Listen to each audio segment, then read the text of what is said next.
गायत्री महामंत्र एक बार मेरे साथ दोहराओ।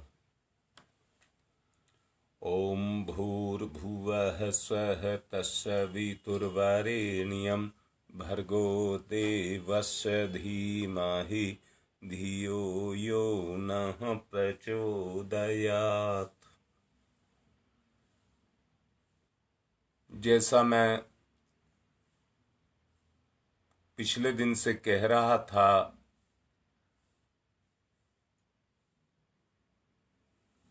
मुझे लगता है आज हम सब की जिंदगी का एक विशेष दिन होगा।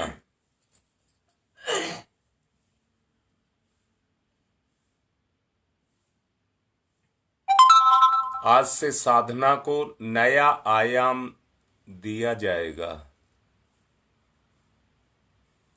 और आज मैं सभी से अपने हृदय से निवेदन करना चाहता हूं कि जो कुछ कराया जाए उसको अनुभव किया जाए। आज का जो उद्देश्य होगा वो अपनी इंद्रियों को कैसे ताकतवर बनाया जाए।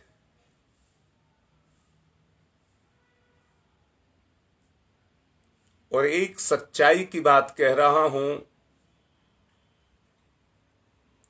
जो आज बोला जाए कहा जाए आपको करने को, वो केवल बाह्य क्रिया ना हो, आप उसको अंदर से अनुभव करना, अनुभूति करना। अगर वो रस आपको अंदर महसूस हो जाए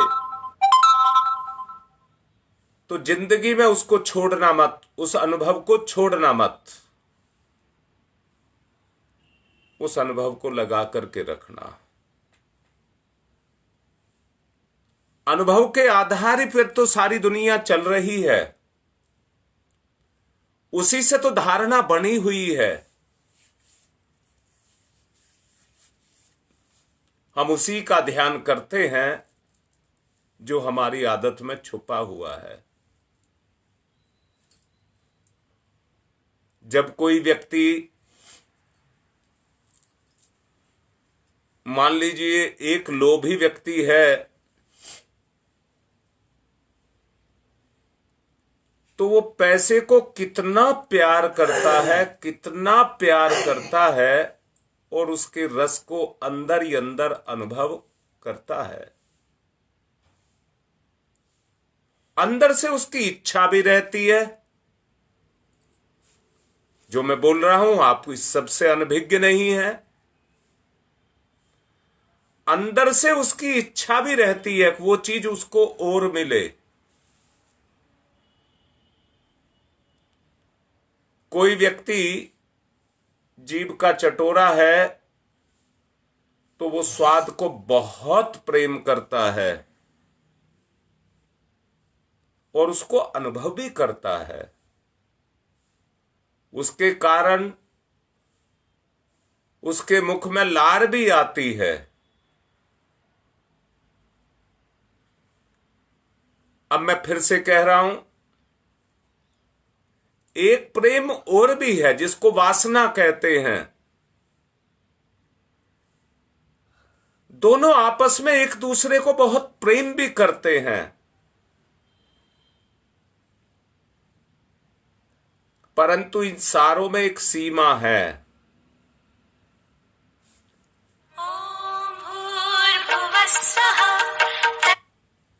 इन सारों के सारों में एक सीमा है और उस सीमा के बाहर वो जा नहीं पाते, क्योंकि मैं आपसे ये कह रहा था, उन सब की एक सीमा है, सीमा, और उतनी सीमा तक ही वो लगाव करते हैं। लोभी का उद्देश्य किसी तरह से पैसा मेरे पास आ जाए और मैं इसको हड़प लूं। भोगी का उद्देश्य यह है कि यह भोजन मेरे पेट में चला जाए और मैं इसको हड़प लूं। अब आप सब क्षेत्रों में इसको लगा लीजिए, उनके अंदर इसी तरह की केवल एक वृत्ति काम करती है, इसके अलावा कोई वृत्ति काम नहीं करती है। अगर इस स्तर से आपको ऊंचा उठना है, यहां मैं पहले एक बात समझाना चाहूंगा, स्तर गिरा कैसे, क्यों स्तर गिरा? स्तर गिरने का और कोई कारण नहीं है, केवल एक ही कारण है, चेतना ही चेतना के साथ पचती है। चेतना को जो रस चैतन्य में आता है, वो रस उसे किसी दूसरे में नहीं आता। हमारी चेतना भोगवादी हो गई। भोगवादी हो जाने के कारण हमें सांसारिकता से लगाव हो गया। अब हमें सांसारिकता, भौतिकता रुचती और पचती है। आत्मा को आत्मा रुचती और पचती नहीं है। पुनः बोलूंगा, ध्यान देना, आत्मा ही आत्मा को आत्मसात कर सकती है। मैं दोबारा से कहूंगा, अगर पानी में पानी को मिलाया जाए तो पानी की मात्रा बढ़ती है, गुणवत्ता नहीं, गुणवत्ता नहीं। परंतु अगर मेरे अंदर ईश्वर को मिलाया जाए तो मेरी गुणवत्ता बढ़ती है। मैं उतना ही व्यापक, ईश्वर के समान उतना ही व्यापक होता हुआ चला जाता हूं। मेरी इंद्रियां सीमित दायरे में आ गई हैं और उन स्वार्थों तक आकर के सीमित बन करके रह गई हैं। अगर हम विस्तार अपना करना चाहते हैं, अपना विस्तार की बात कर रहा हूं, अगर हम अपना विस्तार करना चाहते हैं तो चेतना का विस्तार ही मेरा अपना विस्तार होगा।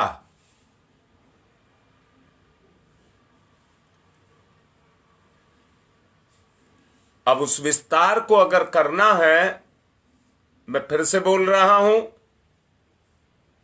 लोभ चेतना में नहीं समा सकता, भोग चेतना में नहीं समा सकता। चेतना को तो प्रेम में तो त्याग ही त्याग है। अगर कोई व्यक्ति युवक है, वृद्ध है, जिसका शरीर बहुत जीर्ण शीर्ण हो गया है, जो बीमार है, जो रोगी है, वो उसका केवल एक ही कारण है, इंद्रियों की दुर्बलता। इंद्रियों की दुर्बलता, उसी के कारण उसको ये सारी बातें उसके साथ हुई हैं। वो जीर्ण है, रोगी है, वो वृद्ध है, वो उसी के कारण है। अगर वो इंद्रियों की दुर्बलता नहीं होती तो ईश्वर ने तो सबको जीवन दिया है। इंद्रियों की दुर्बलता के कारण वो इस रोगग्रस्त है। योग का अभ्यास यदि आप करते हैं, योग का अभ्यास यदि आप करते हैं, तो उस अभ्यास से आपको सिद्धि मिलेगी, शांति मिलेगी, मुक्ति मिलेगी, ये मार्ग आपका खुलेगा। वो मार्ग आपका खुलेगा। अगर वो मार्ग आपका खुलेगा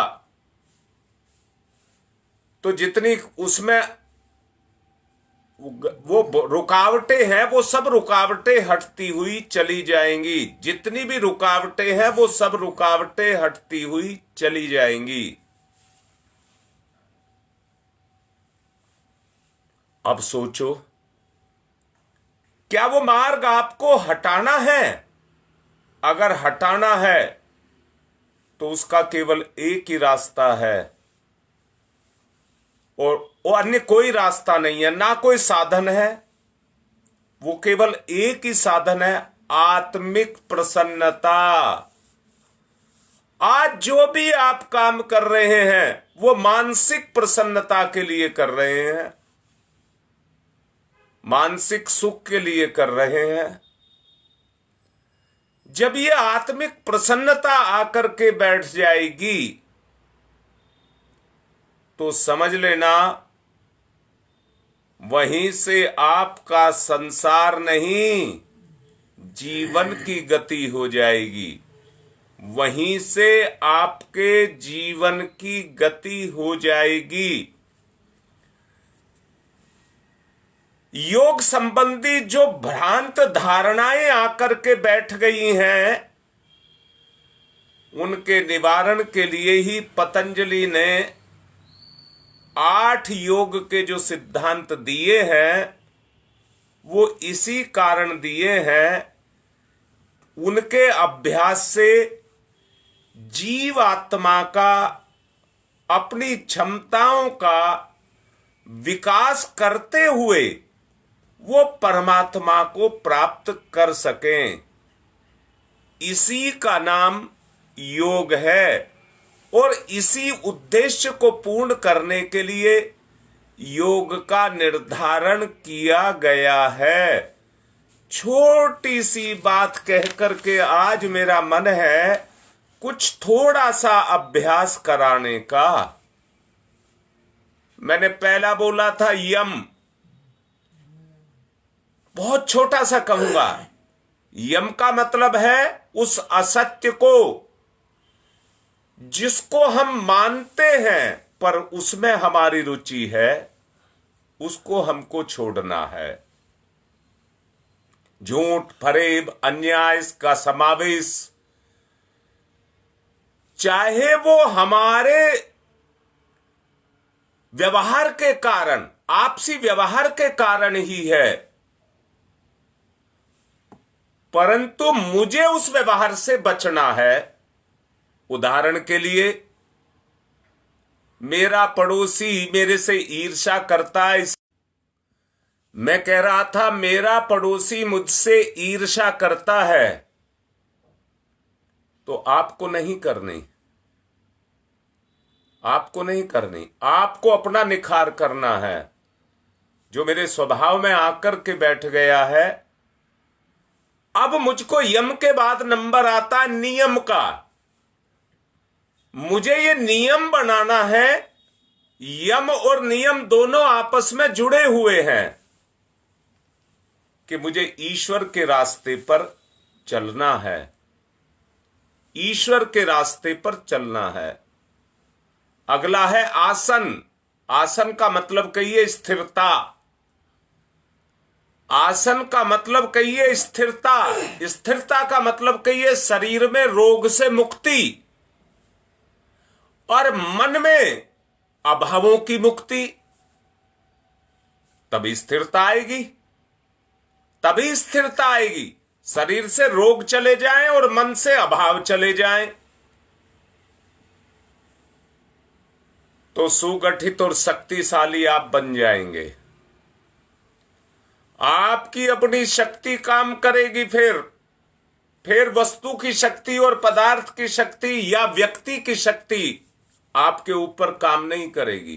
कोई लोभ, मोह, वासना, तृष्णा आपके ऊपर काम नहीं करेगी, तो स्थिरता आ जाएगी।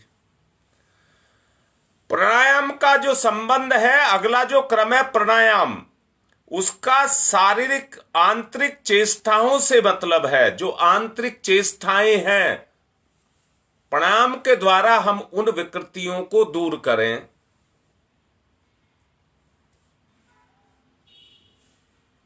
अगर प्राणायाम उस उद्देश्य के लिए किया जाएगा कि उन विकृतियों को हम दूर करें, तो जो हमारी स्वभाव में, मैं फिर से कहता हूं, जरा बहुत अच्छे से सुनना, छींक आना, जम्भाई आना, अंगड़ाई आना, आंखों को जी का मिचलाना, ये सब क्या आप करते हैं? दोबारा से कह रहा हूं, आप जब करते हैं तो बताइए, जम्भाई आती है कि नहीं आती? अंगड़ाई आती है कि नहीं आती? इसको सामान्य क्रिया मत समझना, ये चेतना के साथ जुड़ी हुई क्रिया है। चेतना के ऊपर जब मल विक्षोभ चढ़े हुए होते हैं, चेतना के ऊपर जो मल विक्षोभ चढ़े हुए होते हैं, वो अपनी प्रतिक्रिया करते हैं, और प्रतिक्रिया करने के कारण वो आपको उस कार्य को होने नहीं देना चाहते। आप माला का जप करते हैं, बाहर से गायत्री मंत्र बोलते रहते हैं, बड़बड़ाते रहते हैं, मन में कुछ कुछ कुछ कुछ चलता रहता है, कुछ कुछ चलता रहता है। सच्चाई को देखो, दोनों का, पागल है, से बताना है। मैं कह रहा हूं दोनों का योग नहीं हुआ। योग होने का मतलब है आप भोजन करते हैं तो रस साथ आता है, पहले रस आता है फिर भोजन करते हैं। ऐसे ही आत्मा को परमात्मा में रस आ जाए, पर परमात्मा आपकी आत्मा के पकड़ में आएगा तभी तो रस आएगा। आज तो रस हमें संसार में आ रहा है, परमात्मा में रस नहीं आ रहा है। रस आना चाहिए परमात्मा में। प्राणायाम के द्वारा अपनी चेतना को परमात्मा की चेतना के साथ जोड़ना, जो भी आध्यात्मिक क्रियाएं की जाएं, उसमें आत्मा और परमात्मा का मिलन आपको साकार रूप में, प्रत्यक्ष रूप में दृष्टिगोचर होने लगे। अगला है प्रत्याहार।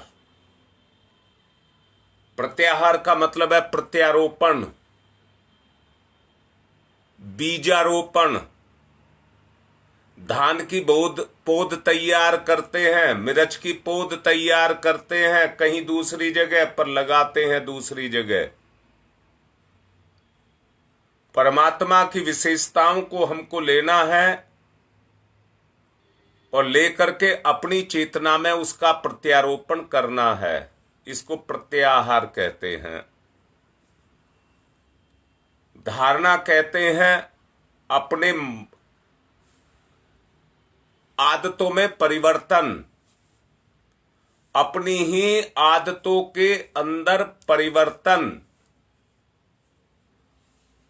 उसको लेकर के आना। मन बहुत चंचल है, अस्थिर है, इसका स्वभाव ही नहीं है स्थिर रहना।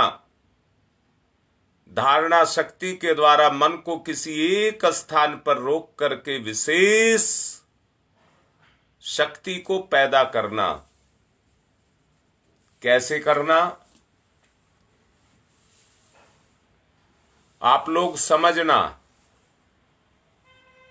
एक नदी में पानी आ रहा है और उस नदी के सामने आपने बना लिया बांध और पानी को रोक लिया, और उसके बांध के, मान लीजिए बांध को बनाया 3 मंजिल ऊंचा, और 1 मंजिल की ऊंचाई पर आपने उसमें एक बहुत बड़ा छेद बना दिया है, बहुत बड़ा छेद, यानी कि उसमें आपने फाटक लगा दिया है पानी निकलने के लिए और रोकने के लिए। नदी रुकेगी तो पानी का स्तर ऊंचा उठेगा, ऊंचा उठेगा। सोचना बहुत अच्छे से। और पानी का लेवल 3 मंजिल ऊपर चला गया और नीचे से आपने धीरे धीरे करके फाटक ऊपर खिसका दिया, तो जो पानी निकलेगा वो कितने वेग से निकलेगा? सोचो, कल्पना करो, पानी का वेग कितना होगा? पानी वो ही है, जब बांध नहीं था तो अपनी सामान्य स्थिति में बहता हुआ चला जा रहा था, उसमें ढलान का तो वेग था परंतु दबाव का वेग कोई नहीं था। अगर उसके सामने कोई चीज आ जाए तो उठा करके उखाड़ करके फेंक देगा, इतनी ताकत उसी पानी में आ जाएगी। उतना ही पानी है जितना नदी में पीछे से आ रहा है, बस आपने लेवल उसका 3 मंजिल करके रखा हुआ है। पानी का जो स्तर है उसको ऊंचा उठा दिया। उस ऊंचा उठाने के कारण जो नीचे से दबाव पैदा होगा, जरा उसकी बात को सोच करके देखना कितना दबाव होगा। और उसी के द्वारा बड़ी बड़ी टरबाइनें चलाई जाती हैं, उस शक्ति को बदला जाता है, उसका रूपांतरण किया जाता है घूर्णन शक्ति में। और उस घूर्णन शक्ति के द्वारा विद्युत उत्पादन या दूसरे जितने भी कार्य आप कर सकते हैं उन कार्यों को उसके द्वारा किया जाता है।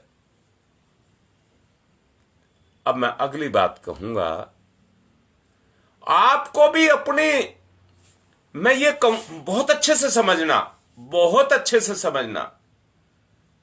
जैसे धरती पर पड़ी हुई नदी स्वतः बहती रहती है, बगैर किसी रुकावट के बहती रहती है, ऐसे ही हमारा चिंतन भी चलता रहता है। आप देखिए अपने आप ही, आपका चिंतन सतत बहता रहता है, चलता रहता है, परंतु जब उस चिंतन को रोका जाता है, और रोक करके क्या किया जाता है, उसे आत्मिक क्षेत्र में लगाया जाता है।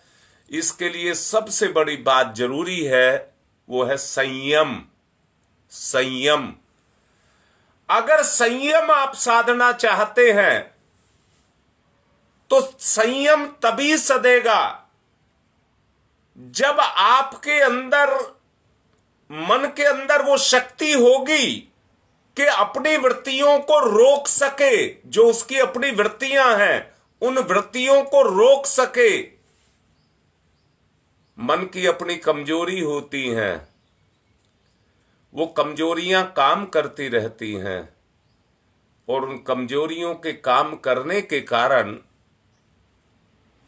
वो कमजोरी किसी और की नहीं, मेरी अपनी कमजोरी होती है, जिसके कारण मेरा जीवन जीर्ण शीर्ण वृद्ध ये सब होता हुआ चला जाता है। और मैं जीर्ण शीर्ण हो जाने के कारण रोगी, भोगी, स्वार्थी, लोभी, कपटी, दम्भी ये सब बनता हुआ चला जाता हूं। सोचिए, अगर इस स्तर से ऊंचा उठना है तो ऊंचा उठने के लिए आपको अपनी धारणा का निर्माण करना पड़ेगा, अर्थात अपने चिंतन को आपको संयम से रोकना पड़ेगा और फिर उसमें से विवेक को पैदा करना पड़ेगा। विवेक में वो ताकत है, मैंने अभी जैसा कहा कि नीचे से अगर फाटक को उठा करके पानी लगाया जाएगा तो बहुत दबाव उसके ऊपर होगा, और दबाव को हल्का करने के कारण बहुत तेजी से निकलेगा। जिसके अंदर विवेक पैदा हो गया वो बुराइयों की जड़ों को काटता हुआ चला जाएगा, कोई बुराई उसके सामने टिक नहीं पाएगी। इसको कहते हैं धारणा। अगला आता है ध्यान। इंद्रियों की चेष्टाएं चाहे कितनी ही सूक्ष्म क्यों ना हो, पर ध्यान के द्वारा मन को एकाग्र करके आप उनको दूर कर सकते हैं और अपने अंदर उन अतीन्द्रिय क्षमताओं को जगा सकते हैं। इसको प्रलोभन मत कहना।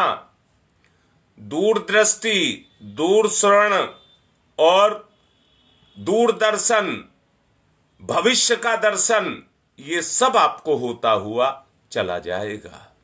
ये ध्यान का लाभ है, ये ध्यान का लाभ है।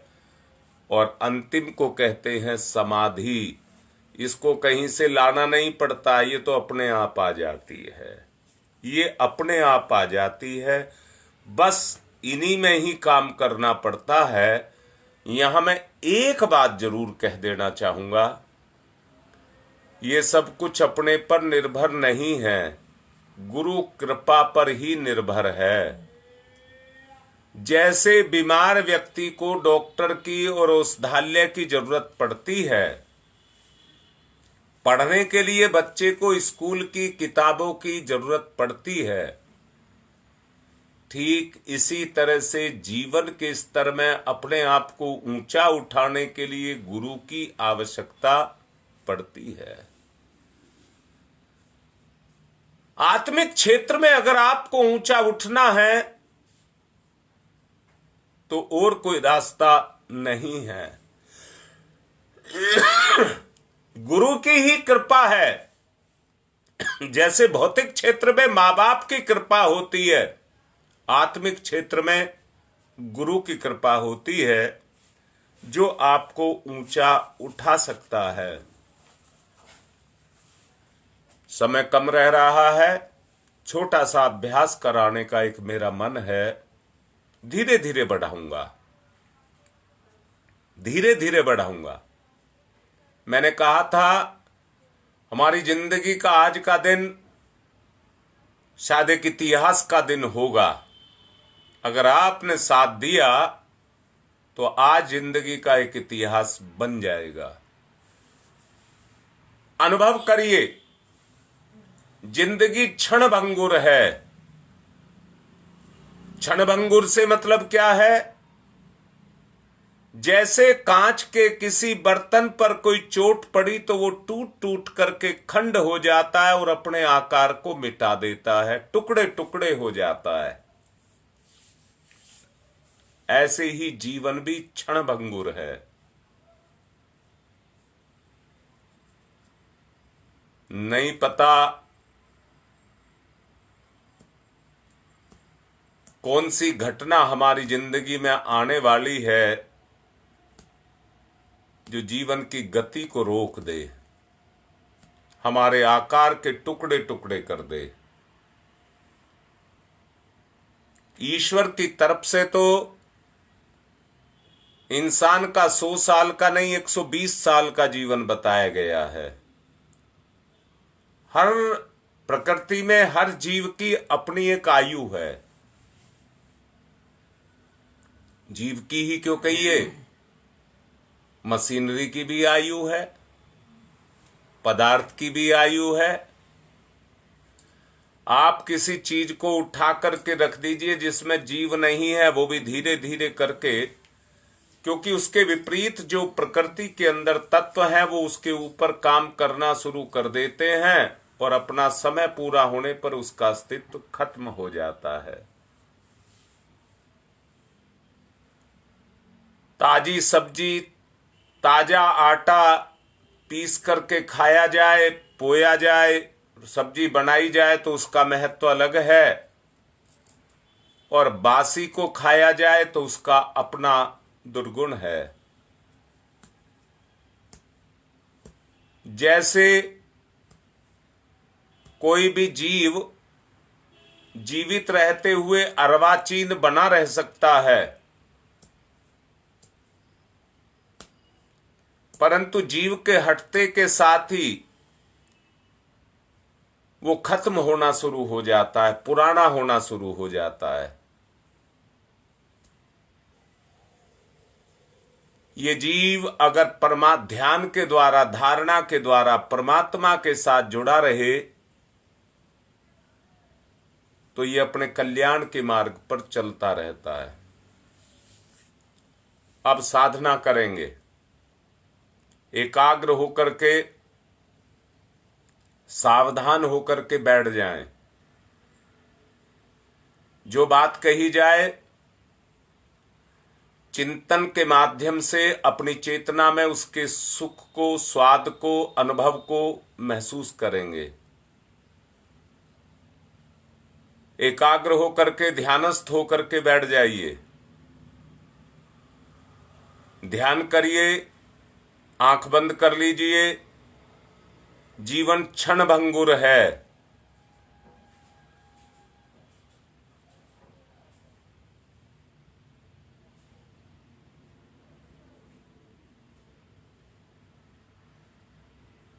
समय का प्रहार मेरी कमी के कारण, समय का प्रभाव मेरी कमी ही नहीं, वो तो सबके ऊपर एक साथ पड़ता रहता है। जिसकी क्षमताएं होती हैं वो सहन करते रहते हैं। मेरी शक्ति कमजोर है, मेरी कमी के कारण मेरे ऊपर प्रभाव टकराव चोट हुई। ये क्या, मैं तो खंडित हो गया।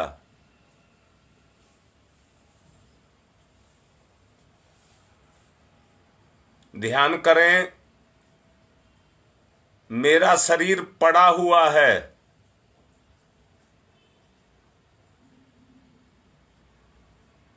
आपकी चेतना को एहसास होना चाहिए ये मैं नहीं, ये मेरा शरीर है।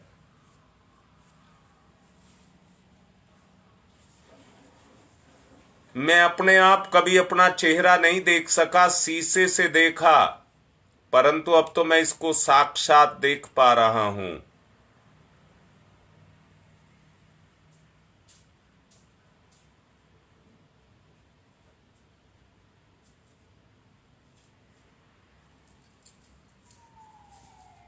महसूस करें,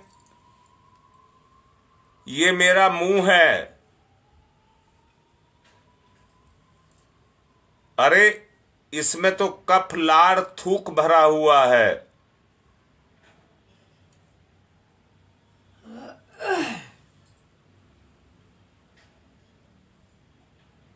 परंतु इसी के अंदर वाणी भी है। वाणी के अंदर तेज, ओज और वर्चस्व भी है।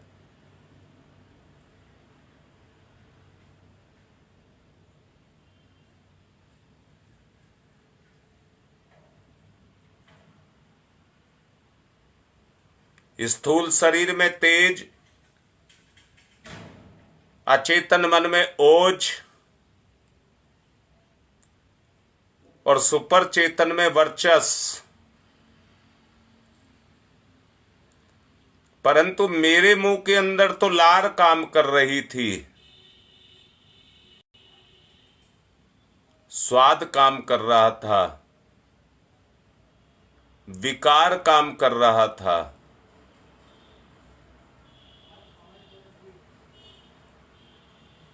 भगवान काम नहीं कर रहा था, मेरी आत्मा काम नहीं कर रही थी।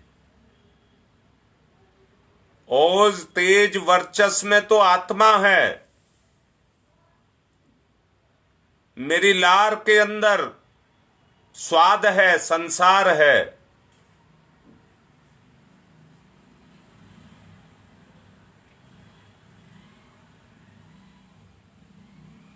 शरीर छूट गया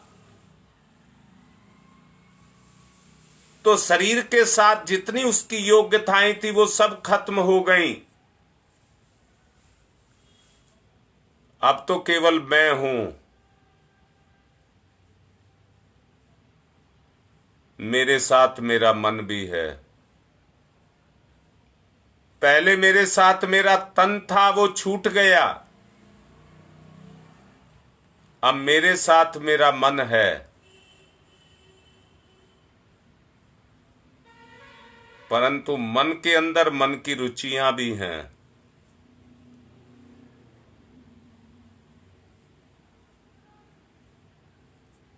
तन के साथ कर्म था और कर्म के साथ परिवर्तन था। तन छूट गया तो कर्म छूट गया, कर्म छूट गया तो परिवर्तन गया।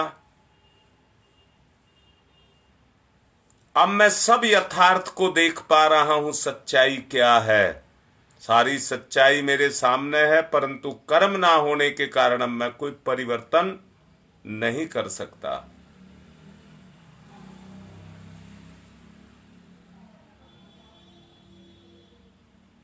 आवश्यकता को महसूस करिए। अब आप तन के बाहर हैं। क्या सत्य है और क्या असत्य है,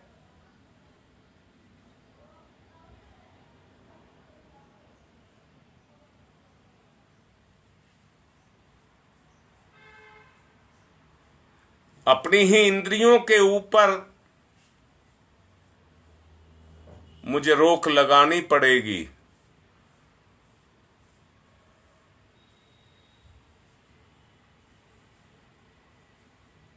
जिससे इंद्रियों की रुकावट के कारण जो इन छिद्रों में से जल बह रहा था वो रुक जाए।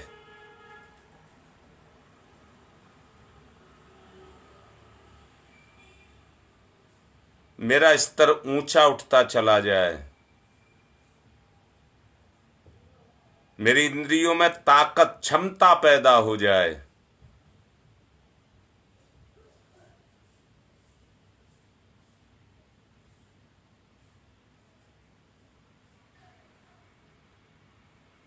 अपनी क्षमताओं को विकसित करना है। अभी मेरे पास मेरी आत्मा है और मेरा मन है। दोनों के सहयोग से मुझे अपने आप को ऊंचा उठाना है। आत्मा का प्रवाह ही मन में और मन का प्रवाह शरीर में आता है।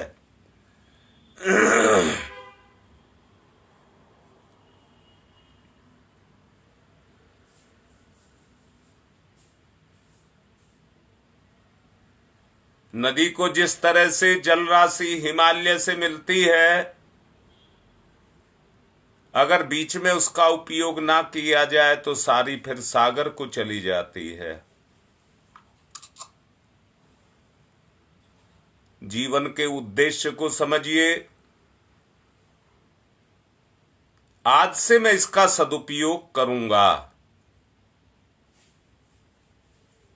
आज से मैं इसका सदुपयोग करूंगा।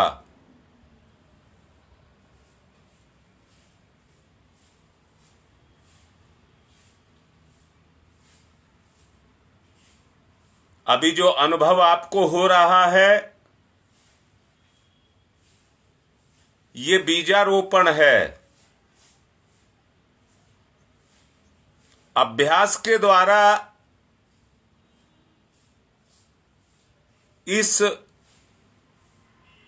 सोच को बढ़ाना है, इस अनुभव को बढ़ाना है। हर वक्त आप योग में चले जाएं, हर वक्त आपकी साधना शुरू हो जाए।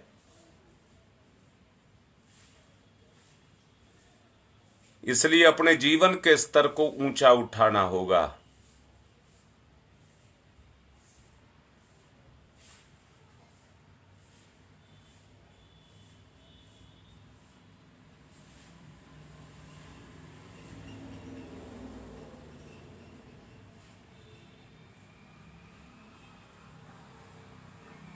जीवन को ऊंचा उठाने के लिए अपने स्तर को जोड़ करके रखना और सतत इसी तरह से आगे बढ़ते रहना।